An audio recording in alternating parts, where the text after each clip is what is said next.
혹시 기술 분야로 취업 준비하고 계신가요? 그렇다면 면접에서든 실제 업무에서든 데이터 모델링이란 말 진짜 꼭 한 번은 마주치게 될 텐데요. 오늘 이 핵심 개념을 여러분의 가장 강력한 무기로 만들어 드리겠습니다. 자, 바로 이 질문이죠. 신입 개발자 면접의 단골 질문. 데이터 모델링이 뭔가요? 머릿속에 뭔가 어렴풋이 떠오르긴 하는데 이걸 막상 말로 딱 부러지게 설명하려니까 입이 잘 안 떨어지시죠? 괜찮습니다. 오늘 딱 이 시간만 집중해 주세요. 그러면 면접관 앞에서 그 누구보다도 자신감 있게 데이터 모델링을 설명할 수 있게 될 겁니다. 자, 그럼 핵심부터 제대로 한번 파고들어 볼까요? 첫 번째 섹션에서는요, 이 데이터 모델링의 본질을 단번에 꿰뚫을 수 있는 가장 핵심적인 비유부터 알아볼 겁니다. 이것만 기억하셔도 정말 절반은 성공이에요. 네, 바로 이겁니다. 데이터 모델링은 데이터 세계의 건축 설계도, 즉 청사진이라고 생각하시면 돼요. 부실한 설계도로 튼튼한 건물을 지을 수 없듯이 허술한 데이터 모델 위에서는요, 절대 안정적인 서비스를 만들 수가 없습니다. 모든 개발의 진짜 시작점, 바로 여기라고 할 수 있죠. 그럼 이 설계라는 게 구체적으로 뭘 의미하는 걸까요? 데이터 모델링은요, 크게 4가지 질문에 답하는 과정이라고 보시면 됩니다.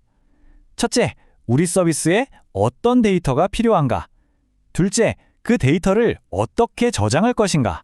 셋째, 이 데이터들을 서로 어떻게 연결할 것인가? 그리고 마지막으로 이걸 나중에 어떻게 활용할 것인가? 이 4가지를 명확하게 정의하는 것, 그게 바로 데이터 모델링입니다. 자, 이렇게나 중요한 청사진, 그럼 대체 어떻게 그려나가는 걸까요? 이게 그냥 막연하게 시작하는 게 아니거든요.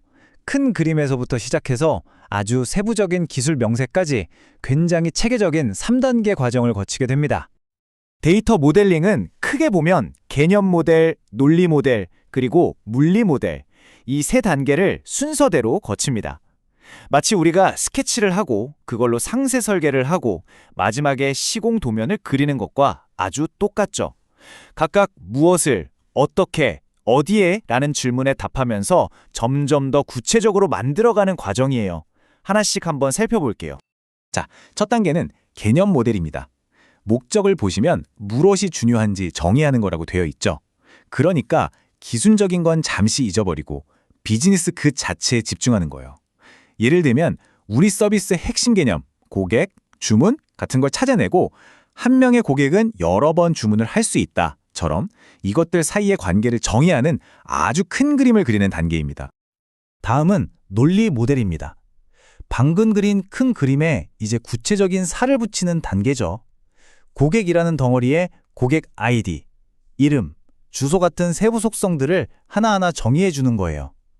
여기서 정말 중요한 활동 중 하나가 바로 정기화인데요. 이건 쉽게 말해서 데이터가 막 중복으로 저장되지 않도록 아주 깔끔하게 정리하는 작업이에요. 데이터의 일관성과 무결성을 확보하는 아주 중요한 과정입니다. 자, 드디어 마지막 물리 모델입니다. 이제 진짜 코드로 구현할 수 있는 최종 설계도가 나오는 거죠. 논리 모델을 우리가 실제로 사용할 데이터베이스 종류에 딱 맞게 변환하는 거예요. 테이블 이름은 뭘로 할지, 각 컬럼의 데이터 타입은 문자인지 숫자인지 이런 것들을 다 정하고요. 특히 검색 속도를 빠르게 하기 위한 인덱스, 이건 마치 책 맨 뒤에 있는 찾아보기 같은 거거든요. 이런 성능 관련 설계까지 마치는 가장 구체적인 단계입니다. 이게 바로 개발자 손에 딱 쥐어지는 최종 청사진이 셈이죠. 자, 이렇게 3단계를 거쳐서 모델이 딱 완성되면 이제 끝일까요? 절대 아닙니다.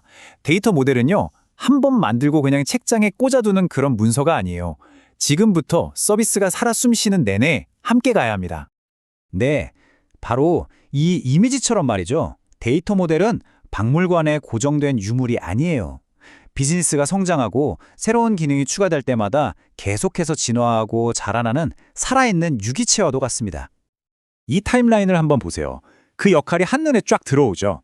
기획자와 함께 요구사항을 정의할 때부터 개발자가 설계하고 개발할 때, 그리고 테스트와 실제 운영 단계에 이르기까지 데이터 모델은 이 모든 과정의 중심에서 나침판 역할을 해줍니다.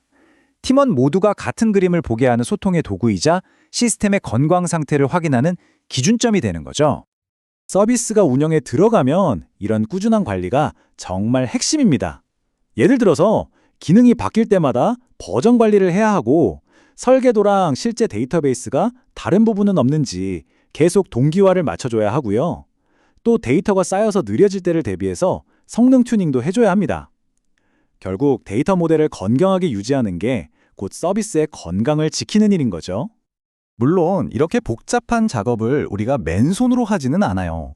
아주 전문적인 모델링 도구들이 있죠. 이런 도구들은 ERD, 그러니까 데이터 관계도를 시각적으로 쉽게 그리게 해주고요. 정말 강력한 두 가지 기능을 제공합니다. 하나는 모델 설계도를 실제 데이터베이스 코드로 자동으로 만들어주는 정방향 엔지니어링, 그리고 그 반대로 이미 운영 중인 데이터베이스를 분석해서 설계도를 역으로 추출해내는 역방향 엔지니어링 기능입니다. 진짜 편리하겠죠? 자, 이제 마지막으로 가장 흥미로운 주제입니다. 데이터 모델링의 미래는 과연 어떤 모습일까요? 지금 거대한 변화의 바람이 불고 있거든요. 바로 AI가 이 분야를 어떻게 바꾸고 있는지 한번 살펴보겠습니다. 바로 이런 변화가 일어나고 있습니다. 지금까지는 설계자의 경험과 직관에 의존해서 하나하나 수작업으로 이루어지던 모델링이 미래에는 AI가 아주 똑똑한 조수가 되어서 상당 부분을 자동화해 줄 겁니다.